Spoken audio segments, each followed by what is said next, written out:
So Facebook has decided to join forces with the World Health Organization. Facebook will start warning people who like or react to fake coronavirus news. In this article, it says these messages will connect people to COVID-19 myths debunked by the World Health Organization, including ones we've removed from our platform for leading to imminent physical harm, says Guy Rosen, Vice President of Facebook Integrity. They went on to say after WHO declared COVID-19 a global health emergency in January, Facebook started removing misinformation. Here's the big problem with that. The World Health Organization themselves have been one of the leaders in misinformation and miscalculations this entire pandemic, which is why the President of the United States is defunding them. Let's look at the facts. Here's January 14th, 2020. The World Health Organization said preliminary investigations conducted by the Chinese authorities have found no clear evidence of human-to-human transmission of the novel coronavirus. So in January, they told people that you couldn't get coronavirus from other humans. That's a lie.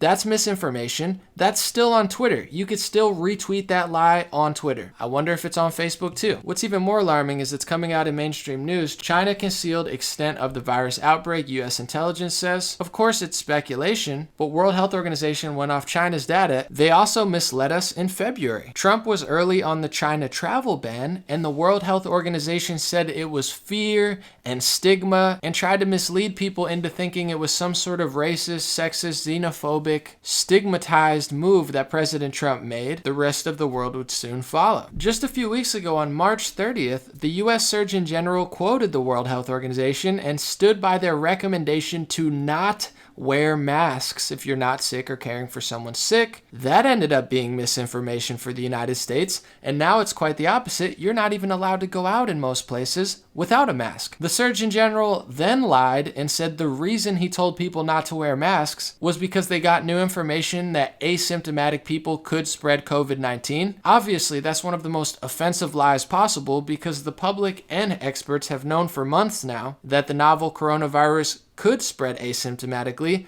In fact, that's one of the reasons they told us for the stay-at-home order. So the fact that the Surgeon General quoted the WHO and then lied to our faces, that's misinformation. So how's Facebook going to work with the health experts at the WHO who lied to us in January, it's still available on Twitter, misled people in February, said a travel ban was fear and stigma and that it wasn't a good idea, gave information to the Surgeon General who then lied to us just a few weeks ago at the end of March? Either they're completely incompetent at the job they're supposed to do, or worse, they purposely misled people. I like to think they just messed up, but how can the people who keep messing up tell other people that they have misinformation when they have publicly posted misinformation still on their account? What's even crazier about Facebook policing speech incorrectly and improperly, and in many cases, straight up stopping real news with fake news, one of my videos has a big Facebook fact checker on it that goes to USA Today, and that USA Today fact checker article tries to claim it's false that it started from a lab. Of course, now even CNN is reporting the United States explores the possibility that coronavirus started in a Chinese lab, not a market.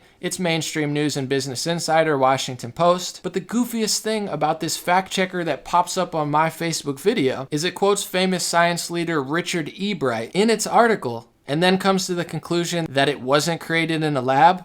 But that same science leader, Richard E. Bright, he himself thinks it's a possibility that it was created in a lab.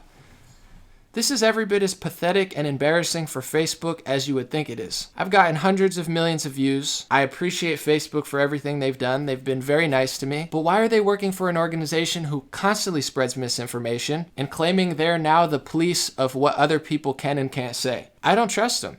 And why are they covering up my factual videos with a fact checker article that quotes a scientist to come to the conclusion that he doesn't even agree with? It's sloppy. It's embarrassing. I reached out to Facebook and they told me I have to talk to USA Today, not them, I guess. It's ridiculous. And if you're going to cover up my videos and police the internet, at least don't do it with lies and known liars and people who can't even get their story straight about how masks work and who don't even take the liberty to delete their own misinformation from their own social media accounts, like the fact that the coronavirus can be transmitted to humans that you can still share today from their social media account. It's embarrassing. But apparently this is the world we live in, the Orwellian Orwellian speech lords and censors can censor our lives, keep us in our house, tell us we can't say stuff, as they're provably pushing lies and misinformation, and they seem to have no shame while doing it. I hope Facebook comes to their senses, because this is kind of just getting ridiculous. God bless you guys. Thank you for watching my videos, and I'll hopefully be back with more videos unless they decide to keep censoring and covering up my videos with ridiculous false claims that are going to soon be disproven.